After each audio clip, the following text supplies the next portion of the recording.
सो yesterday हम लोगों ने स्टार्ट किया था डेंसिटी ऑफ क्यूबिक क्रिस्टल। ठीक है, फॉर्मूला भी मैंने आपको लिखवा दिया था, एक बार उसको दोबारा देखते हैं। डेंसिटी ऑफ क्यूबिक क्रिस्टल, तो मैं यहाँ पे फॉर्मूला लिखूंगी, तो जिनको डेरिवेशन समझ में आ जाएगी ठीक है, नहीं समझ में आएगी तो फॉर्मूला याद कर लेना। डेंसिटी का नेट फॉर्मूला आप लोगों का ये बनेगा,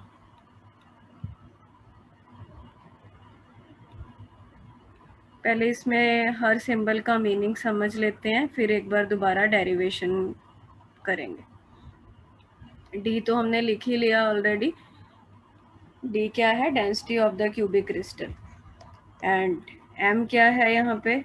लाइक सोडियम की बात हो रही है, सपोज करो कि हमको सोडियम का क्यूबिक क्रिस्टल के साथ डील कर रहे हैं, तो जौन से भी एलिमेंट के साथ तुम लोग डील कर रहे हो उसका atomic mass, basically it is gram atomic mass, तो m is the gram atomic mass. ठीक, and what is Na? It is the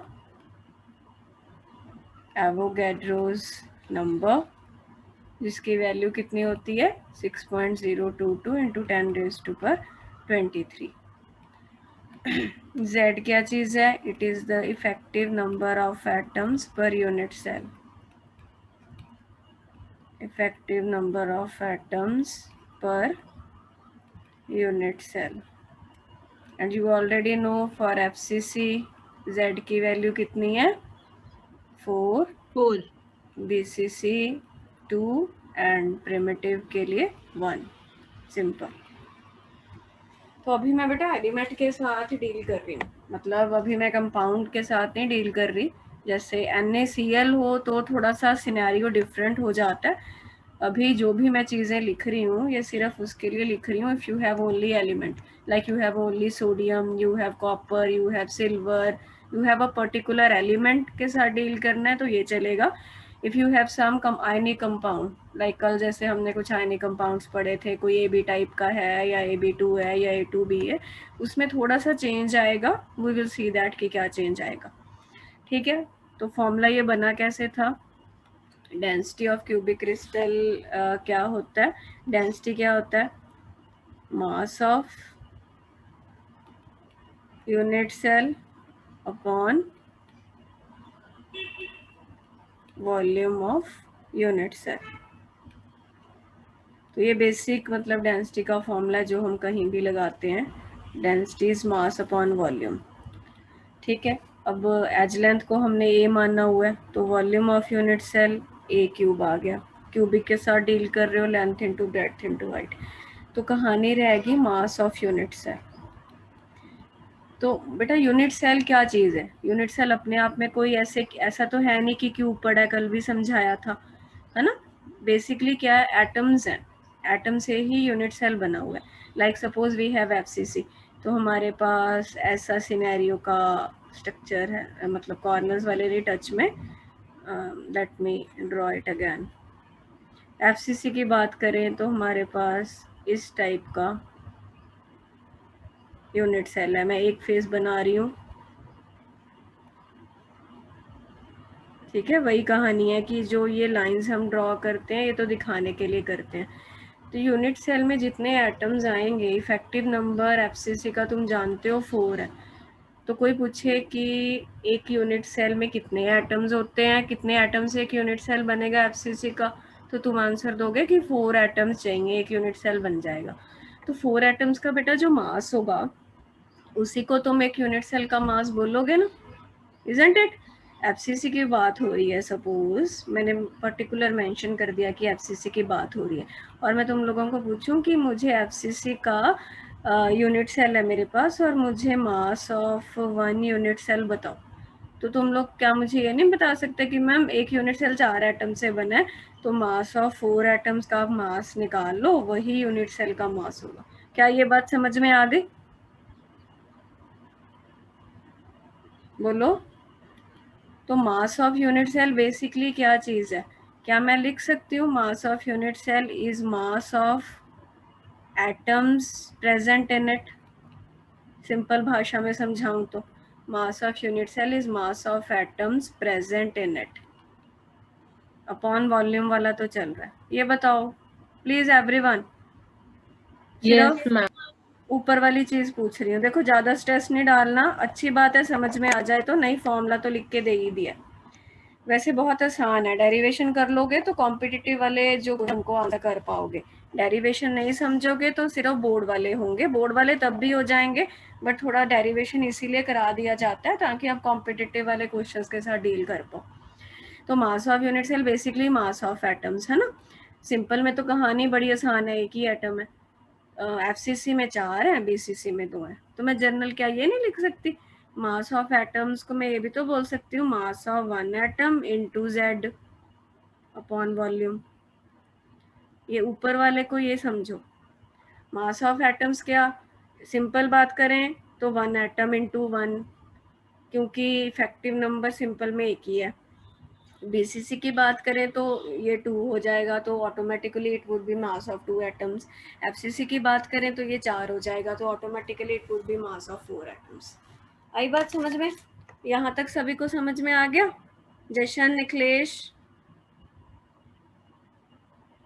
please reply me in the chat और थ्रू माइक क्विकली, ताकि मैं आगे चल सकूं। Hargun Priya, okay yes ma'am. Okay.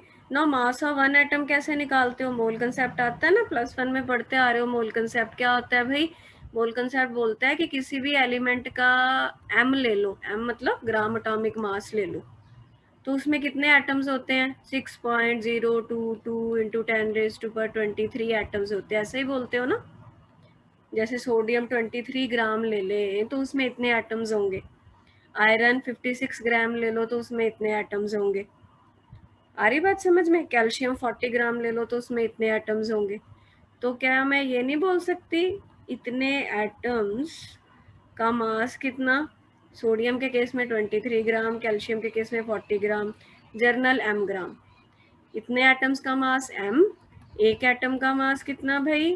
m upon this number which we call Avogadro number. तो mass of one atom ये जो हमने यहाँ पे भरना है, तो उसकी जगह मैं ये एक्सप्रेशन पुट कर सकती हूँ। वाई? क्योंकि मोल कंसेप्ट से मुझे पता चला कि एक एटम का मास इसके इक्वल आता है। तो it means I can write this thing. So मेरा डेंसिटी का एक्सप्रेशन क्या बना? Mass of one atom is m upon n into Z upon आपका a क्यूब था, वो यहाँ पे आ जाएगा। आई बात समझ में? देखो बन गया फॉर्मूला। तो फॉर्मूला ड्राइव कैसे हुआ है? मास अपॉन वॉल्यूम वाला फंडा लगाया डेंसिटी का, सिंपल। किसका मास? यूनिट सेल का। किसका वॉल्यूम? यूनिट सेल का a cube. Mass of unit cell मतलब जितने उसमें एटम्स हैं। कितने एटम्स हैं? एक एटम का मास इनटू इफेक्टिव नंबर। एक एटम का मास कैसे निकलेगा? मोल कंसेप्ट से। एवोगैड्रो नंबर ऑफ एटम्स का मास ग्राम एटॉमिक के बराबर होता है, ग्राम एटॉमिक मास के एक एटम का मास अपॉन में चला जाएगा, वैल्यू पुट कर दी, फॉर्मूला बन गया। Is it clear to everyone? Should I proceed with the numericals?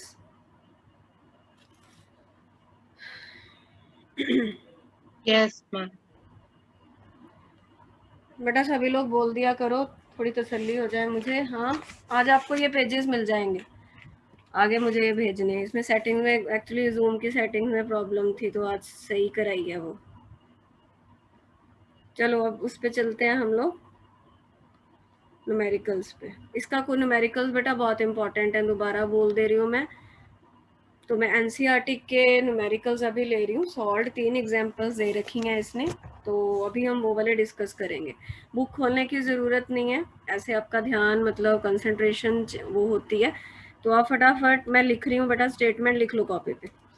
Silver forms CCP lattice. Hargun CCP कौन सा लैटिस होता है बेटा? एंड एक्सरे स्टडीज सीसीपी कौन सा होता है?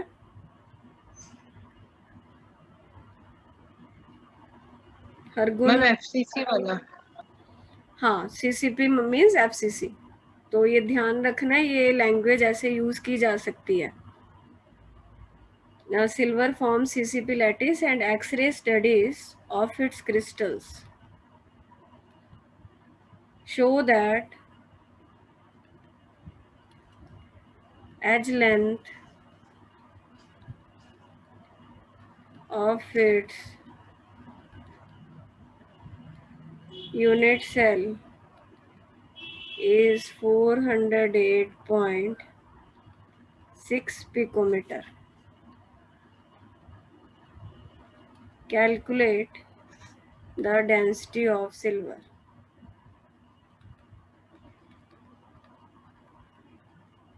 और ब्रैकेट में एटॉमिक मास गिवन है,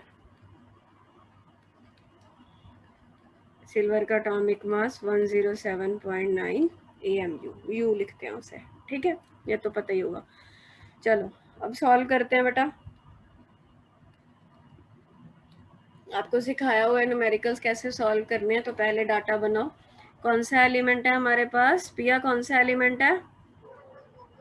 FCC। एलिमेंट सिल्वर है जो कि क्या बना रहा है? FCC। Yes, FCC। और उसकी एक्सरे स्टडीज की गई, ये कोई टेक्निक का नाम होता है, और उससे पता चला कि एज लेंथ इतनी है। एज लेंथ मतलब क्या दे रखा है हमको, सिंबॉलिकली लिखूं मैं तो क्या दे रखा है? ए। यस, ए की वैल्यू पिकोमीटर में दे रखी है, अभी पिकोमीटर में रहने दो, मैं बताऊंगी क्या करना है। और निकालना क्या है, इसका डेंसिटी निकालनी है, ठीक है। एटॉमिक मास मतलब ये m है, ग्राम एटॉमिक मास की वैल्यू है, इसको हम ग्राम में चेंज कर लेंगे। मैंने अभी आपको डेंसिटी का फॉर्मूला कराया था। Akshit, can you listen to me, can you please tell me the formula of density, क्या ड्राइव हुआ था, एंड एक्सप्रेशन बताओ प्लीज।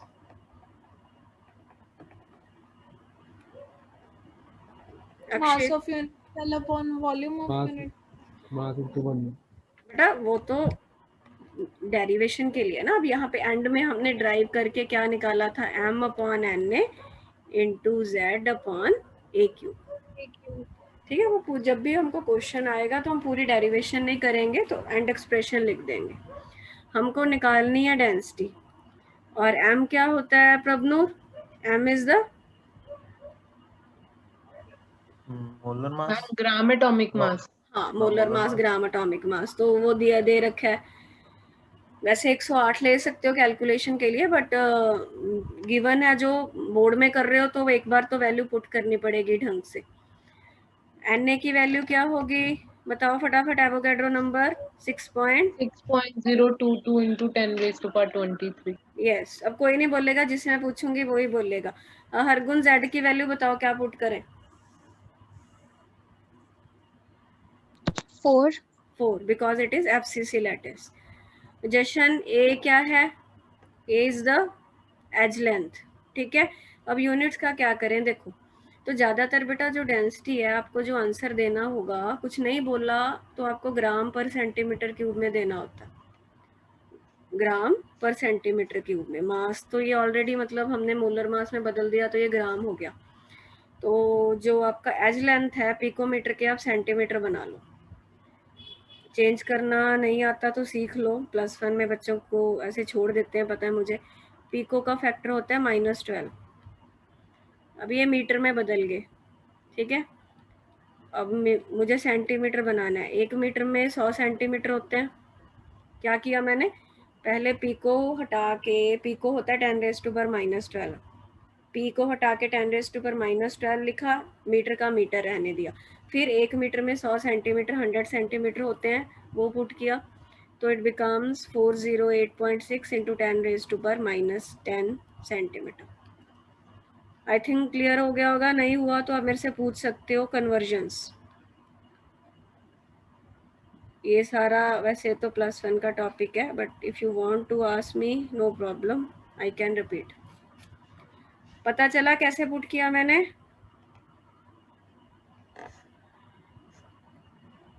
एक तो ना तुम लोग बोलते नहीं, आधी मेरी एनर्जी आपको बुलवाने में लग जाती है। Yes ma'am. तो बस कहानी खत्म, कहानी मेरी तरफ से तो खत्म, बट आपको इसकी कैलकुलेशन करनी पड़ेगी। डेंसिटी वाले क्वेश्चंस की कैलकुलेशन में थोड़ा सा टेढ़ा होता ही है, बड़ी कैलकुलेशन बनेगी, ठीक है। अप्रॉक्सीमेशन वगैरह लगा लेना। तो इसमें तो बेटा 408.6 का पहले क्यूब साइड पे रख लो, 10 की पावर -30 हो गया, सेंटीमीटर क्यूब है, ऊपर ग्राम है, यूनिट एंड च लिख लियो। हुण पावर्स नू डील कर लेना अपने आप, बाकी इनू ईजी करना है कैलकुलेशन नू तां तुहानू आंदा ही होएगा। Let me tell you one more time, जब डेसिमल को बेटा लेफ्ट साइड शिफ्ट कर सकते हो तुम इसमें, तो ये बन जाता है। ईजी करने के लिए तुम इसको ऐसे भी कर सकते हो, ठीक है। इसका क्यूब करना आसान है एज कम्पेयर टू 408.6 का। तो ये कुछ ट्रिक्स होती हैं, वो तो कैलकुलेशन जब खुद से करोगे तभी आएंगी। तो कैलकुलेशन करके देखना, इसका आंसर 10.5 ग्राम पर सेंटीमीटर क्यूब आएगा। डेंसिटी ये आंसर है। तो पेपर में बेटा क्या करना है आपको, जैसे बोर्ड की बात कर रही हूँ, कंपटीशन में तो आपको ऑप्शंस है ना, उसमें तो आप अप्रॉक्सीमेशन लगा सकते हो। मान लो आपके पास टाइम कम है, तो आपने यहाँ तक तो वैल्यूज पुट कर ली, फिर आप अपने और क्वेश्चंस कर लो, इसको एंड में कैलकुलेशंस करो, नहीं तो इसी पे मतलब वो हो जाएगा, फिर आपका पेपर छूट जाता है ऐसे। आई थिंक आपको ये क्वेश्चन क्लियर हो गया होगा। तो ये डेंसिटी का इस टाइप का क्वेश्चन आ सकता है, और देखते हैं और क्या टाइप्स के इसमें क्वेश्चंस बनते हैं। Is it clear to everyone this type? ये तो सबसे आसान है, सारा डाटा दे रखा है, डेंसिटी निकालनी है, सीधा फॉर्मूला लगाया मैंने, वैल्यूज पुट करी। तो नेक्स्ट पेज पे जा रही हूँ मैं, ये पेज मैं आज आपको भेज दूंगी। तो बट ऐसा नहीं है कि आप लिखो ना, नहीं तो फिर भेजना बंद कर देना, कल आपकी नोटबुक्स चेक होनी है, काम पूरा होना चाहिए। अगला न्यूमेरिकल लिखो, X ray diffraction studies, and please do not get confused in these names. आपको इनके साथ कोई लेना देना नहीं है, ये टेक्निक्स के नाम्स हैं। X ray diffraction study show that copper crystallizes in a FCC unit cell with cell edge of 3.608 into 10 raised to power -8 centimetre. आगे मैं पूरा नहीं लिखूंगी, आप अपना एनसीईआरटी से देख लेना, ये एग्जाम्पल बाद में देखना, बट एग्जाम्पल 1.4 है, पेज नंबर नई बुक में 23 है। आगे बोलता है, in a separate experiment copper is determined to have density 8.92 gram per centimetre cube. Calculate atomic mass of copper. ठीक है, ये क्वेश्चन है। तो देखो पहले डाटा बना लेते हैं एज यूजुअल। क्या क्या गिवन है, एफसीसी लैटिस है, कॉपर एलिमेंट है, एफसीसी लैटिस है, और क्या दे रखे है पिया, ये क्या दिया बेटा, edge length A. Yes, A की वैल्यू गिवन है already, it is in centimetre, so हमको यहाँ पे यूनिट कन्वर्जन का पंगा नहीं है। और क्या दिया है Hargun, density. Density is given. देखो और पूछा क्या है इसमें प्रभनूर, एटॉमिक मास पूछा है, एम पूछा है। अब कॉपर का एक्चुअली कई बच्चों को याद होता है, ठीक है, 63.5 आएगा। आप बोलोगे कि मैम ये तो हमें पता है, पीरियोडिक टेबल से भी दिख सकता है, बट पेपर में ऐसे नहीं है कि बिना सवाल किए लिखा है। मतलब वो ये आपसे ये जानना चाह रहा है कि आप क्या फॉर्मूला लगा के एटॉमिक मास निकाल पा रहे हो, ठीक है, वही कहानी है। अब डेंसिटी का फॉर्मूला क्या होता है, कौन बोलेगा, बार बार मैं इसलिए बुलवा रही हूँ ताकि याद हो जाए। पिया तुम बोलो बेटा, क्या फॉर्मूला है, देख के बोलो, चाहे कॉपी में पीछे लिख करा होगा ना।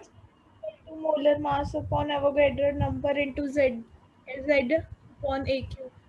यस, तो density is given 8.92, m we need to find out, we have Avogadro number of value, we already know it. What will be z value here Akshit?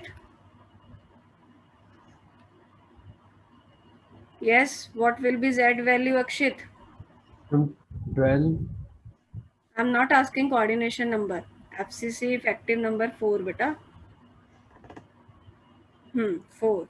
देख अब पढ़ना शुरू कर दे, तेरा पेपर हो गया, अब कोई एक्सक्यूज नहीं चलेगा. एक ही वैल्यू दे रखी है, इस हफ्ते टेस्ट भी है, ध्यान देना. तो क्यूब मत भूल जाना, बच्चे कॉमन मिस्टेक्स करते हैं, ये क्यूब डालना भूल जाते हैं. ठीक है, तो देखो 8 इंटू 3 -24 आएगा, यहाँ पे 23 प्लस का, तो 10⁻⁻1 बचेगा. कट कटा के कैलकुलेशन कर लेना सारा. 63.07 इस डाटा से इतना आएगा, तो आप अप्रॉक्सीमेट करके आंसर 63.1 लिख के आओगे. तो वो थोड़ा मतलब वैसे 63.5 होता है, टेक्निक्स जैसी होती है उसके हिसाब से थोड़ा इधर उधर हो गया होगा. तो इस टाइप के क्वेश्चन आ सकते हैं डेंसिटी से. एक तो डेंसिटी पूछ लेगा या कोई और पैरामीटर पूछ लेगा. फॉर्मूला एक्स नहीं पूछा तो वाई पूछ लिया, वाई नहीं पूछा तो जेड पूछ लिया. That's it. Is it clear? Yes ma'am. अब आते हैं अगले क्वेश्चन पे. अब मैं एनसीईआरटी का ही है. अब जो नेक्स्ट है बेटा, वो देखो है तो आसान, ठीक है, बट वही बात है, जिन बच्चों को डेरिवेशन समझ में आ गई वो और आसान तरीके से उसे कर लेंगे. जिनको नहीं आई उनके लिए एक स्टेप ज़्यादा हो जाएगा, हो दोनों से जाएगा. तो मैं पहले क्वेश्चन लिख रही हूँ और मैं आपको दोनों तरीकों से करके बता दूंगी. ठीक, this is your example, solved example 1.3 on page number 22. And please अपने आप को धोखा नहीं देना. जब आप लोग पढ़ाई करोगे तो ऐसा नहीं एनसीईआरटी में दिया तो देख के कर लिया. क्वेश्चन को क्वेश्चन के जैसे ट्रीट करो, सिर्फ क्वेश्चन पढ़ो और अपना दिमाग लगाओ. क्वेश्चन बोलता है एन एलिमेंट हैज, मैं शॉर्ट में लिख रही हूँ, BCC structure with cell edge. अब आपको सेल एज तो पता ही है, ए होता है, ए बोलता है 288 पिकोमीटर है. आगे कहते हैं डेंसिटी ऑफ एलिमेंट, डेंसिटी भी दे रखी है. ठीक है, अब फिर पूछा क्या है, लास्ट लाइन इंपॉर्टेंट है, वो मैं पूरा लिखूंगी. How many atoms are present in 208 gram of the element. ठीक है, मतलब ये मैक्सिमम टाइप है. इस टाइप का आपको समझ में आ गया तो फिर आप कर लोगे. देखो फोकस करना पूरा बोर्ड पे. क्या बोल रहा है, कहता है एक एलिमेंट है, हमें नहीं पता कोई एलिमेंट है जिसका बीसीसी स्ट्रक्चर है. अच्छा, इतने चीज से क्या आपको जेड की वैल्यू मालूम हो गई? जशन बताएगा कितना जेड होगा. Jashan please write in the chat. उसने बोला कि एलिमेंट बीसीसी बना रहा है तो जेड कितना होगा. बिल्कुल ठीक, जशन ने बताया Z2. अब उसका एज लेंथ दिया है और उसकी डेंसिटी दी है. ठीक है, देखो पूछ क्या रहा है, वो पूछ रहा है, कहता जो भी एलिमेंट है, वो एलिमेंट सपोज करो आपके पास 208 ग्राम होता, तो उस एलिमेंट में कितने एटम्स होते.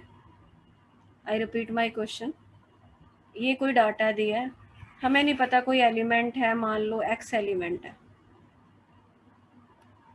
नाम उसका एक्स है, सोडियम है, पोटाशियम है, जिंक है, कैल्शियम है, जो भी है, एक्स एलिमेंट है. वो बोलता है इतना डाटा दे दिया. कहता वो एलिमेंट यदि आपको 208 ग्राम दे दिया जाए तो उसके 208 ग्राम में how many atoms will be present, ये निकालना. अब आप सोच रहे होगे कि जो डेंसिटी का फॉर्मूला है उसमें से ये चीज कहाँ पे है भाई, है ना. पहले ये बताओ, क्वेश्चन समझ में आ गया? एक एलिमेंट है, वो बीसीसी बना रहा है, उसका एज लेंथ इतना है, उसका डेंसिटी इतना है, और वो एलिमेंट यदि हमें 208 ग्राम दिया होता तो उसमें उसी के कितने एटम्स होते ये निकालना। तो दो तरीके हैं, मैं दोनों बताती हूँ, फोकस करना। पहली बात, मैं डेंसिटी का फॉर्मूला लगाऊंगी। अब ये नहीं पता चल रहा इसमें निकाला क्या जाए, देखते हैं। डी है, बिल्कुल है, Na है, पता है एवोगैड्रो, Z पता है, AQ पता लग जाएगा। हम M निकाल लेते हैं, मोलर मास। ठीक है, मोलर मास तो आ जाएगा, इतना तो कर लोगे ना। मैं वैल्यूज पुट कर दूंगी, पहले मैं ये बताना चाह रही हूँ आपको कि मैंने मोलर मास निकाल लेना है यहाँ से। तो फिर मैं उसका क्या करूँगी, मान लो मोलर मास आ गया मेरे पास। इस डाटा से, जो हमको डाटा दिया उससे मोलर मास निकल के आ गया। फिर मोलर मास से हम ये कैसे करेंगे, आपको इतना तो पता है कि किसी भी एलिमेंट का मोलर मास जो दिया होता है उसमें एवोगैड्रो एटम्स होते हैं। तो जब मेरे पास इसके मोलर मास की वैल्यू आ गई, m ग्राम आ गया, तो क्या मैं ये नहीं बोल सकती कि if m gram of this element is taken, कि यदि हम इसका m ग्राम ले लें तो उसमें कितने एटम्स होंगे, एवोगैड्रो एटम्स होंगे। बट हमें कितने में पूछा है, हमें 208 ग्राम में पूछा है। तो 208 ग्राम में कितने एटम्स होंगे, एक में अपॉन 208 में इनटू। तो ये आपका आंसर आ जाएगा। किस किस को समझ में आ गई चैट में यस लिख दो, जिसको नहीं आई नो लिख दो, मैं रिपीट कर देती हूँ। मैम एक बार ही दोबारा बता दो। हाँ वो मैं बताऊंगी। किसी को पूरी तरह से समझ में आया? एक तो प्रभनूर को, और किसी को आया? चलो मैं दोबारा बताती हूँ। देखो जशन को आ गया, वेरी गुड। चलो दोबारा देखो बेटा, पहले क्वेश्चन समझते हैं। पूरा फोकस करो। एक एलिमेंट है आपके पास, एक्स एलिमेंट है, नाम है उसका एक्स, ठीक है। उसका बीसीसी स्ट्रक्चर बनाता है वो, और वो जो यूनिट सेल बनाता है उसमें एज लेंथ 288 पिकोमीटर पाया गया, और उस एलिमेंट एक्स की डेंसिटी इतनी है। और वो पूछ रहा है कि जो भी एक्स एलिमेंट है तुम लोगों का जिसका ये डाटा दिया है, उस एलिमेंट का if we take 208 gram by mass, measure करके 208 ग्राम का आपको एक पीस पकड़ा दें वो इस एलिमेंट का, तो उसमें कितने एटम्स होंगे, counting, 1 atom, 2 atom, 10 atom, 1000 atom, 1,00,000 atom, वो पूछ रहे। क्वेश्चन समझ में आया प्रिया, बाकी लोग? Yes ma'am. अब देखो निकालना कैसे है। मैंने डेंसिटी का फॉर्मूला लगाया। डेंसिटी में तुमको डी तो दे रखा है ना, पुट कर लो। एम नहीं पता, मोलर मास नहीं पता, एवोगैड्रो नंबर पता है, जेड कितना है, बीसीसी है तो 2 है। अब पिकोमीटर का तुमको सिखाया था, जब सेंटीमीटर में करना है तो ये वैल्यू आएगी। तो यहाँ से m निकल आएगा, जितना भी m आया वो सॉल्व कर लेना, मेरे पास अभी वैल्यू है नहीं। इतना तो कर सकते हो ना, m तो निकल के आ जाएगा ना, m की कुछ वैल्यू निकल के आ जाएगी। यहाँ तक समझ में आ गया? Yes ma'am. तो m की प्रॉपर्टी मालूम है ना, किसी भी चीज का जो ग्राम एटॉमिक मास होता है या मोलर मास जिसको बोलते हैं, उतना ले लिया जाए तो उसमें एवोगैड्रो नंबर पाए जाते हैं। मोल कंसेप्ट ये बताता है हमें। इतने में m ग्राम ले लेते, m ग्राम का उसका पीस ले लेते तो उसमें एवोगैड्रो नंबर पाए जाते। बट पीस 208 ग्राम का पीस लेना है तो उसमें n अपॉन m अपॉन 208 इतने एटम्स पाए जाएंगे, यूनिटरी मेथड। तो यही पूछा था, तो यही आंसर है, समझे? यस मैम, आ गया। हाँ जी, बाकी जनता, निखिलेश, अक्षित, हरगुन? Yes, ma'am.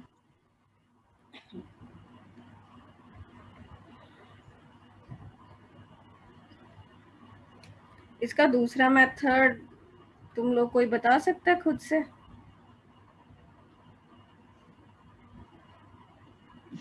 ये रब कर दूं क्या? ऐसे कंफ्यूज हो जाओगे, दूसरा रहने दो, खुद सोचना। अभी इसको ही ऑब्जॉर्व कर लो पहले, फिर ज्यादा तुम लोग ऑब्जॉर्व नहीं कर पाते, इतना ही करो अभी। नोट कर लो फटाफट।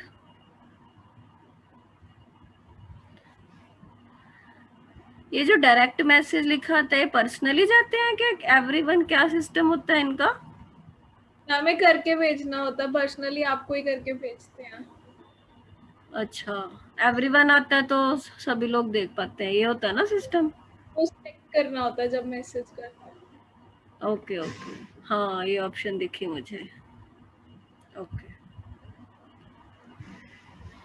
हाँ जी, चलो आगे, क्लियर है ये फंडा? दूसरा मेथड कौन सा है? तू खुद दिमाग लगा के बताना, अपना आप दिमाग लगाओ, हिंट है उसका, मैं हिंट दे देती हूँ सिर्फ। डेरिवेशन में m/n ने किस लिए किया था प्रभनुर? नंबर ऑफ एटम्स निकालने के लिए, mass of atom, sorry, mass of 1 atom के लिए। तो मैं डायरेक्ट क्या कर सकती हूँ, क्वेश्चन में क्या पूछा, 208 ग्राम में कितने एटम? मैं मान लूँ 208 ग्राम में x एटम, तो मैं बोलूँगी x एटम्स का मास 208 ग्राम है, एक एटम का मास कितना है, इतना। Yes sir. तो मैं यही पुट कर देती हूँ, मेरा काम आसान हो जाएगा। देखो x एटम मैंने मान लिए, x एटम का मास 208 ग्राम है, जो भी मतलब समझ रहा है ना ये। अब एक एटम का मास कितना होगा, 208/x। तो डेरिवेशन में इसकी जगह मैं ये पुट कर दूं तो मेरा काम तब भी तो हो ही जाएगा, ये कैलकुलेशन कौन सा आसान। तरीका है? वैसे ये तो वही तरीका हो गया एक तरह से, बस अलग अलग दो स्टेप में, इसमें एक स्टेप में हो गया। हाँ बस वही है फिर, और क्या, आसान ही बनाना होता है। ऐसा थोड़ी है कुछ और तरीके का, मतलब फॉर्मूला चेंज कर दूंगी, वो मुझे ये लगा है। फॉर्मूला अलग सा होगा, ये तो वही है, बस वैल्यू पुट कर दी वहां पे उसके एटम्स की। हाँ बस वही है, टाइम बचेगा। जेई में या नीट में क्या है, इससे ही एक नंबर का वो फर्क पड़ जाएगा, रैंक का फर्क पड़ जाता है। जो बच्चे ये करेंगे टाइम ज्यादा लगेगा, कैलकुलेशन ज्यादा करनी पड़ेगी, मतलब टेक्निक दूसरी है और कुछ नहीं होता। बेटा ये कोई आपको करने की जरूरत नहीं है, जिसको समझ में आता है ठीक है, otherwise you can go with this. ये आता है तो बहुत बढ़िया, नहीं आता तो कोई दिक्कत नहीं है। चलो ये आपका, अब बेटा इसमें जो बैक एक्सरसाइज है, एक दो क्वेश्चंस उसमें डेंसिटी वाले हैं, मैं वो भी टिक करा रही हूँ, वो भी कल चेक करूंगी, कर लेना।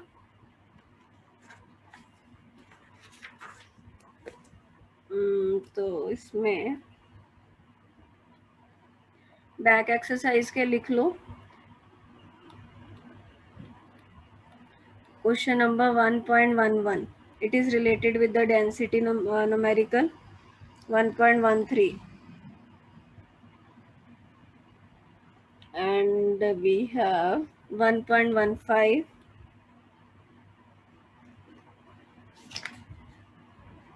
That's it.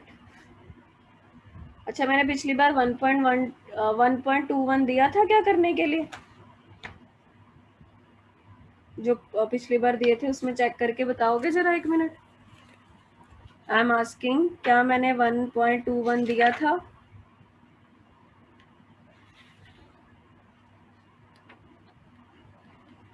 देख लेना, कर लिया तो ठीक है, नहीं तो कर लेना। ये एडिशन है, कल वाली कॉपी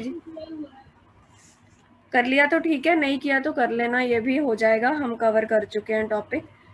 तो कल मैं एक एक क्वेश्चन ना नंबर वाइज चेक करूंगी, फिर मत कहना आधा काम किया है, इतना रह गया उतना रह गया। ऑलरेडी 2 days एक्सटेंड हो चुके हैं।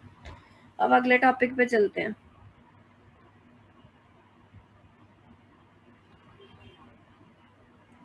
तो अभी बेटा नया टॉपिक शुरू कराने लगी हूँ मैं, डिफेक्ट्स इन सॉलिड्स।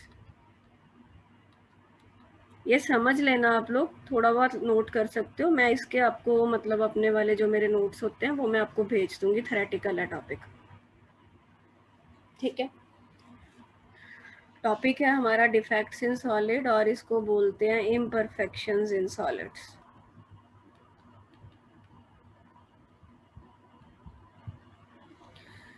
अब इस टॉपिक में हमने पढ़ना क्या है, अब नाम से ही बेटा पता चल रहा है कि कुछ हम डिफेक्ट्स के साथ डील करेंगे, इम्परफेक्शंस के साथ डील करेंगे। तो इम्परफेक्शन का ऑपोजिट क्या है कि structure ideal, ideal crystal.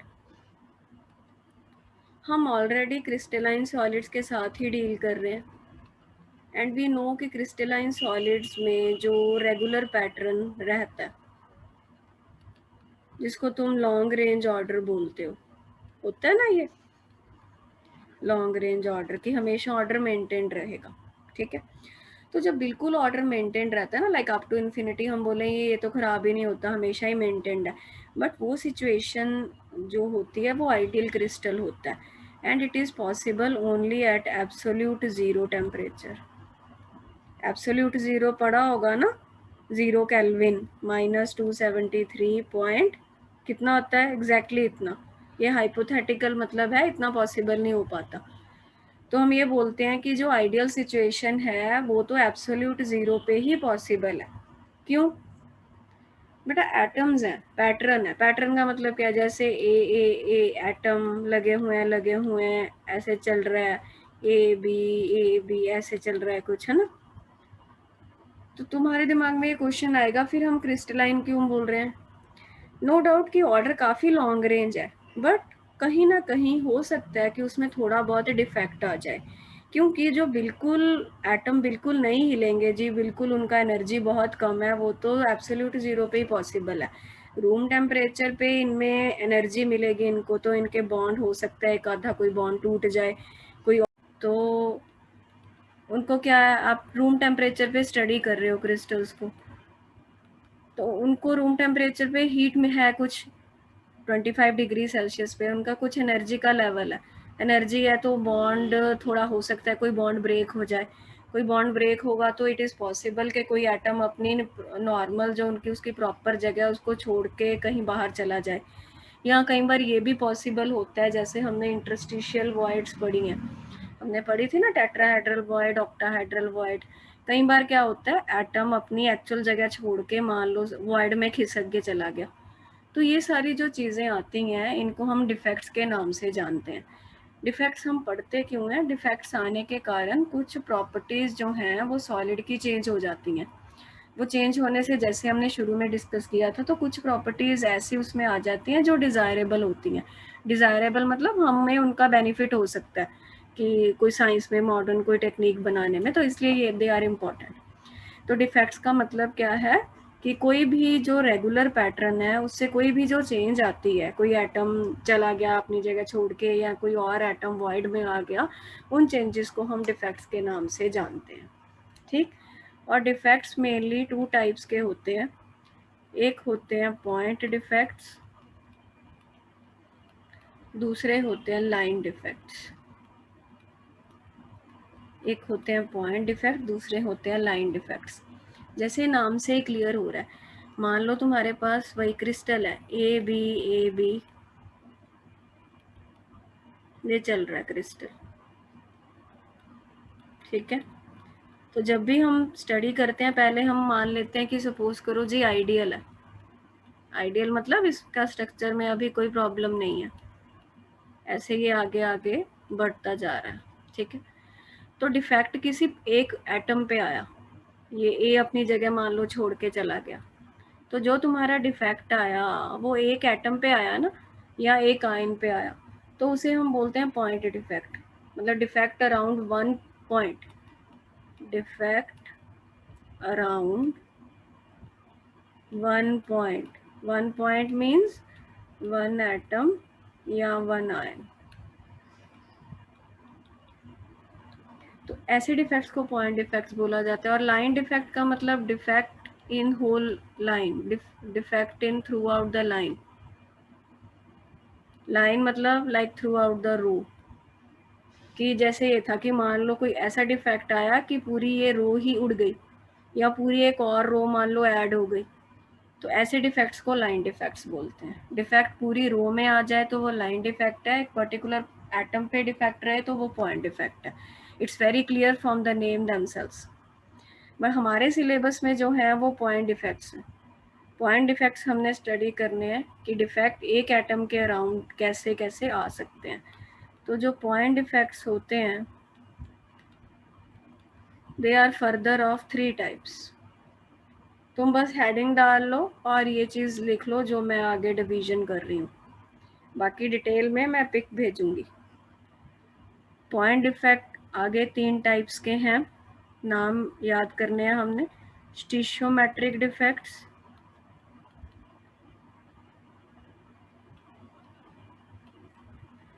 Second is impurity defect,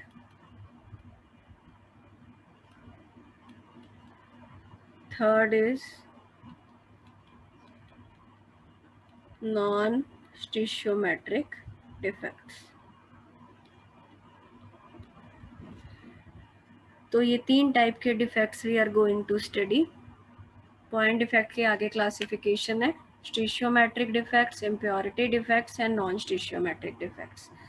so we will first start with the stoichiometric defects. बेटा यहाँ तक क्लियर हो गया? कोई डाउट है तो बताओ प्लीज.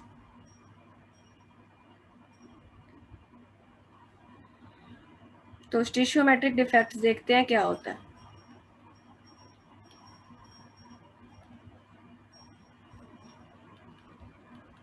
स्टिशियोमेट्रिक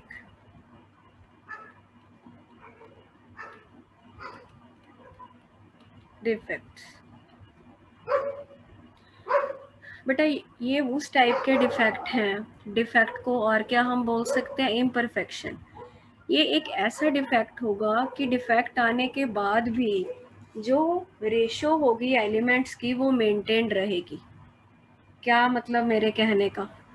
मेरे कहने का ये मतलब है जैसे हमने बोला था, कोई भी एग्जांपल ले लो, मान लो ए बी सॉलिड है. ए बी सॉलिड में स्टिशियोमेट्री हमारी 1:1 की आती होती है, सिंपलेस्ट रेशो. एक ए है तो एक बी है ना.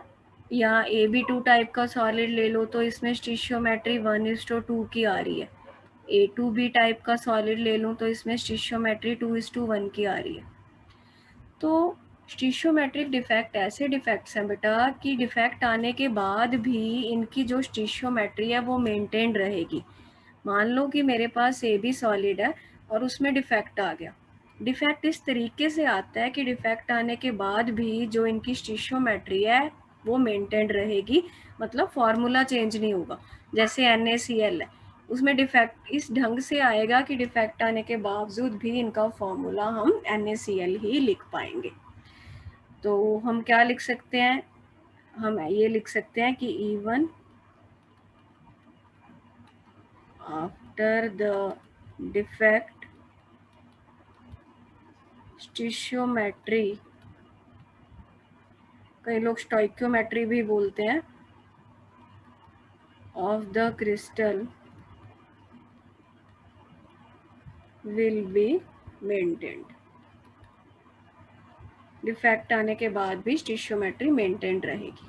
ठीक है, ये कैसे होगा ये तो पढ़ के ही पता चलेगा. तो आगे ये जो होते हैं बेटा, एक हम पढ़ेंगे नॉन आयनिक सॉलिड्स में stoichiometric defects. Non ionic solid, non ionic solid मतलब जैसे मान लो कोई एलिमेंट ए है, कल्ला ए एलिमेंट है, नॉन आयनिक ही हो गया ना, इको एलिमेंट की गल कर रहे हैं, ਉਹਦੇ ਵਿੱਚ स्टिशियोमेट्रिक डिफेक्ट किदां दे आ सकते हैं. Second we will study stoichiometric defects in ionic solids. Ionic solid में तो हमें पता ही है कि केटायंस एंड आयंस होंगे. तो पहली बात, डिफेक्ट्स क्या होते हैं कि जब भी आइडियल जो क्रिस्टल होता है उसमें कुछ चेंज आ जाएगी, वो अराउंड द एटम होगी, अराउंड 1 पार्टिकल होगी तो पॉइंट डिफेक्ट उसको बोला जाएगा. पूरी रो में होगी तो लाइन डिफेक्ट बोला जाएगा. Point defect are further of 3 types: stoichiometric defects, impurity defects and non stoichiometric defects. And first of all are the stoichiometric defects. As is clear from the name, stoichiometric defects are such type of defects that even after the defect, stoichiometry of the crystal is maintained. We are going to study stoichiometric defect in 2 types of solids, non-ionic solids and ionic solids. Now, पहले non-ionic solids में हम पढ़ेंगे. तो non-ionic solids में they are of further 2 types. One will be vacancy defect, another will be interstitial defect. आपको शायद लग रहा हो कि बहुत सारी क्लासिफिकेशन है, पहली बार कर रहे हो इसीलिए लगेगा, otherwise it is the easiest topic of this chapter. What I am saying that in non-ionic solid your stoichiometric defect is of 2 types. It may be vacancy defect, it may be interstitial defect. And in ionic solid it is further of 2 types: Schottky defect भर भर के questions आएंगे इसमें, Schottky defect and Frenkel defect. ये बहुत favourite है teachers के questions, इनमें से बहुत आते हैं, Schottky defect and Frenkel defect. एक बार दोबारा देख लेते हैं। स्टिशियोमेट्रिक डिफेक्ट तो पता लग गया, जिसमें रेशो मेंटेन रहेगी एलिमेंट्स की इन अ कंपाउंड डिफेक्ट आने के बाद भी। आयनिक सॉलिड में भी होते हैं, नॉन आयनिक में भी होते हैं। नॉन आयनिक में बहुत सिंपल होगा, क्योंकि उसमें वैसे भी कोई मतलब एक ही एलिमेंट के साथ हम डील करेंगे। It may be vacancy defect, it may be interstitial defect. And in ionic solid में इनके नेम्स डिफरेंट होते हैं। क्या है ये? Schottky defect and Frenkel defect. तो जस्ट मैं आपको फटाफट से समझा देती हूँ कि ये क्या होते हैं। Let's see. Excuse me. देखो पहले बेटा वैकेंसी डिफेक्ट देखो। पहली बात, वैकेंसी डिफेक्ट जो है, नाम से पता चल रहा है वैकेंसी मतलब खाली जगह, वेकेंट स्पेस। और किस में पढ़ रहे हैं हम? नॉन आयनिक सॉलिड में। तो मैं मान लेती हूँ कि मेरे पास कोई सॉलिड था ए, उसमें एटम्स ए थे जो अपना प्रॉपर अरेंजमेंट पैटर्न दे रहे थे।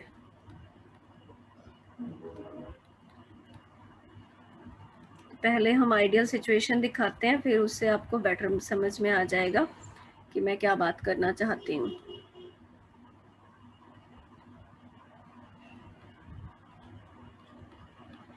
हम किसके साथ डील कर रहे हैं? नॉन आयनिक सॉलिड है, सॉलिड ए है मेरे पास। कोई भी सॉलिड एटम का बना होता है, तो ये एटम्स हो गए एक। वैकेंसी डिफेक्ट इसमें आ सकता है। कैसे आ सकता है? बहुत आसान है कि हो सकता है कोई एटम अपनी नॉर्मल जगह छोड़ के चला गया हो। क्यों? बहुत सारे रीज़न हो सकते हैं भाई। मेन रीज़न तो वही है कि हीट आ जाती है ना, रूम टेम्परेचर तो एब्सोल्यूट ज़ीरो से तो बहुत हाई है ना रूम टेम्परेचर, तो उसमें वाइब्रेशन इतनी हो गई, उसको इतनी एनर्जी मिल गई कि वो अपनी जगह छोड़ के चला गया। तो ऐसे डिफेक्ट को हम क्या बोलते हैं? Vacancy defect. बहुत आसान दिख रहा है। तो इसमें क्या पॉइंट आ जाएगा कि सम एटम जो है उसने अपना जो नॉर्मल लैटिस पॉइंट था, या उसके अपना जो ओरिजिनल स्पेस था, ओरिजिनल जगह थी, ओरिजिनल लोकेशन थी, उससे वो निकल गया। और इसमें इफेक्ट क्या पड़ता है? वैकेंसी डिफेक्ट आने से डेंसिटी कम हो जाएगी। क्या तुम लोग ये बात समझ पाए? क्यों डेंसिटी कम हो जाएगी?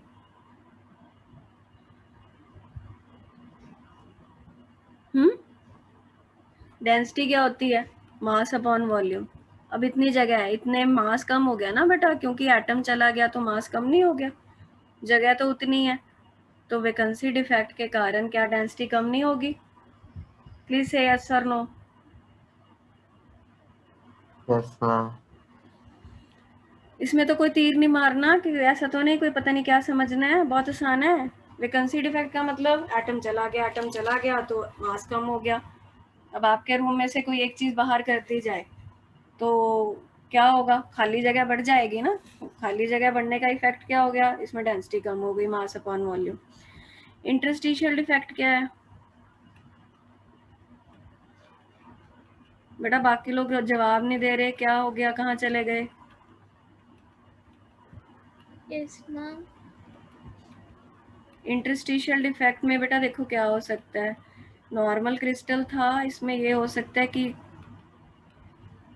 किसी इसकी जो आपकी ये बीच में जो मैंने यहाँ पे दिखाए हैं वो वॉइड शो हो रही हैं, इंटरस्टिशियल वॉइड्स, बीच में जो खाली स्पेसेस हैं। हो सकता है कोई ए एटम इनके बीच में एक्स्ट्रा आ जाए। अब आप पूछोगे मैम कहाँ से आ गया? वो वैसे ही है कि हो सकता है एक पोर्शन में वैकेंसी डिफेक्ट आ जाए, दूसरे पोर्शन में इंटरस्टिशियल डिफेक्ट आ जाए, ये सब चलता रहता है। तो इंटरस्टिशियल डिफेक्ट का मतलब एक्स्ट्रा कहीं से और एटम उसमें उनकी वॉइड्स में आ गया, इंटरस्टिशियल वॉइड्स में आ गया, तो उसको इंटरस्टिशियल डिफेक्ट बोलते हैं। तो naturally it will increase the density. और ध्यान रखना प्लीज, ये नॉन आयनिक सॉलिड्स में है। आयनिक सॉलिड में इनका वर्जन शॉर्टकी और फ्रेंकल डिफेक्ट के तौर पे देखा जाता है। पहले बताओ यहाँ तक कोई डाउट है तो बताओ। No ma'am. No ma'am. Okay चलो फिर बाकी हम कल करते हैं ये शॉर्टकी और फ्रेंकल, ठीक है? नोट्स भेजूंगी मैं, और तैयारी कर लेना अपने टेस्ट की। ओके बेटा, गुड नाइट।